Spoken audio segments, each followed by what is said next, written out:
Kaya itu ada polanya, ada caranya, dan ada aturannya, termasuk dalam mengatur uang kita. Ketika kamu mengikuti 5 cara dalam mengelola uang ini, maka bisa dipastikan kaya hanya tinggal menunggu waktu. Seperti apa sih aturan dasar dalam mengatur uang kita agar kita menjadi kaya? Yuk temukan jawabannya di video berikut ini. Assalamualaikum sahabat ruang belajar, ketemu lagi dengan saya Eko Prastyo. Ada 5 hal yang ingin saya bahas yang merupakan aturan dasar dalam pengelolaan uang. Jika teman-teman semua mengikuti aturan dasar ini, maka kesehatan finansial adalah bonus. Sementara menjadi kaya itu adalah efek nyata. Apa saja kelima aturan dasar itu? Aturan pertama dalam mengelola uang agar kamu menjadi kaya adalah nabung dulu baru belanja kemudian. Banyak orang menabung itu sebagai aktivitas sisa. Katakanlah kamu punya uang 1 juta, kemudian dipakai untuk belanja, ternyata ada sisanya 100 ribu, barulah 100 ribu itu ditabung.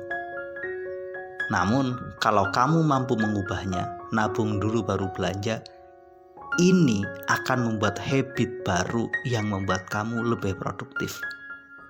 Setiap uang yang kamu terima, maka ambil 10-20%, kemudian tabung dulu. Baru ketika uang itu sudah kita tabung, sisanya boleh deh kita pakai untuk belanja. Artinya apa? Belanja adalah uang sisa dari tabungan kita. Bukan uang tabungan adalah uang sisa dari belanja kita. Kita benar-benar mengubah mindset tentang pengelolaan uang ini. Mulai sekarang biasakan, berapapun uang yang kamu dapat. Misalkan hari ini dapat 100 ribu, ambillah sedikit, misalkan 5 ribu untuk ditabung. Kemudian nanti siang dapat lagi 200 ribu, ambil lagi mungkin 20 ribu atau 30 ribu untuk kamu tabung. Pendek kata, setiap berapapun uang yang kamu dapatkan, ambil dulu untuk ditabung, baru sisanya boleh dipakai untuk belanja. Aturan kedua, belajar dulu baru investasi kemudian. Apa maksudnya? Investasi itu hal baik, tapi satu hal yang penting, investasi itu harus didasarkan dengan ilmu. Investasi itu harus dilakukan dengan kesadaran. Investasi itu harus dilakukan dengan pengetahuan. Karena apa?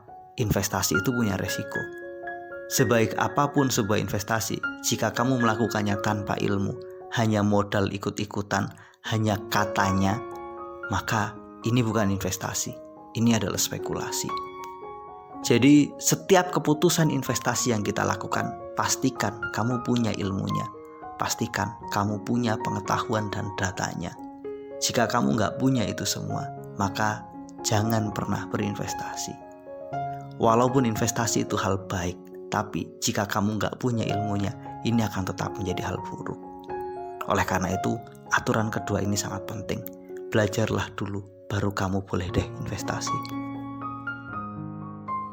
Aturan ketiga, belanjalah secara proaktif, bukan reaktif. Apa maksudnya? Proaktif adalah sebuah tindakan yang kita pikirkan sebelum bertindak, yang selalu kita perhitungkan resikonya di masa depan sebelum mengambil keputusan dan melakukan sesuatu. Dalam proses belanja, artinya apa? Setiap belanja yang kita lakukan adalah belanja yang sudah kita pikirkan sebelumnya. Kita sadar dan kita paham ada sisi baik dan sisi buruk dari setiap belanja yang kita keluarkan. Pendek kata, jangan ikut-ikutan ketika membeli sesuatu. Jangan melakukan pembelanjaan secara spontan. Kita harus benar-benar sadar. Kesadaran adalah kunci dalam proses belanja. Ketika kita belanja secara reaktif, artinya kita membeli sesuatu tanpa berpikir, kita membeli sesuatu karena kita ikut-ikutan, kita membeli sesuatu hanya karena dorongan emosional, kita punya potensi melakukan pertanyaan konyol. Kemana saja ya uangku? Kok udah cepet banget habis? Perasaan kemarin baru gajian, tapi kok hari ini uangnya sudah tinggal segini? Berbagai pertanyaan konyol itu menunjukkan bahwa kamu itu belanja gak sadar. Kamu itu belanja secara reaktif. Kamu itu belanja secara spontan. Jadi pastikan setiap uang yang kita keluarkan, kita itu sadar. Kita itu paham. Kita itu mampu mengendalikannya. Aturan keempat, dan ini sangat penting, berinvestasilah untuk meningkatkan kualitas diri.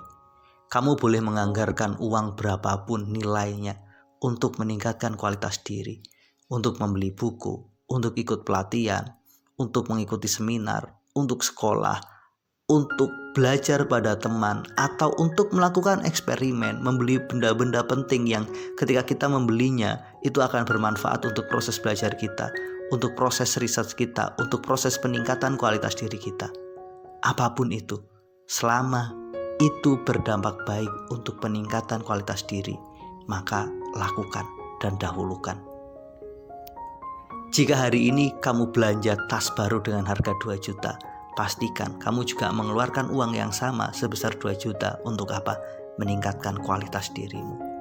Jika kamu punya anggaran untuk jalan-jalan 10 juta, maka pastikan kamu juga punya uang senilai 10 juta untuk mengupgrade kualitas dirimu. Di titik ini, anggaran bersenang-senang harus minimal sama dengan anggaran belajar. Jika kamu mampu melakukan ini, maka itu keren. Aturan terakhir, mungkin aturan ini banyak orang gak sepakat. Jika kita bisa beli tunai, ngapain harus hutang? Aturan ini membuat kita bisa mengendalikan diri dari jebakan hutang. Aturan ini membuat kita untuk berpikir lebih produktif dari sekedar konsumtif. Misalkan kamu ingin beli mobil, pastikan kamu membelinya secara tunai. Jika belum mampu membelinya, artinya memang secara finansial kamu gak layak. Jika kita nekat berhutang, maka ada risiko besar di belakangnya.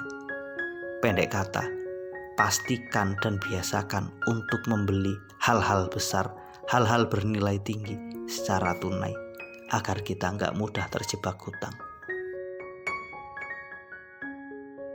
Itulah pembahasan tentang 5 aturan pengelolaan keuangan yang membuat kita mudah banget untuk kaya. Mudah-mudahan video ini bermanfaat. Sampai ketemu pada video kami berikutnya. Terima kasih telah menonton. Assalamualaikum warahmatullahi wabarakatuh.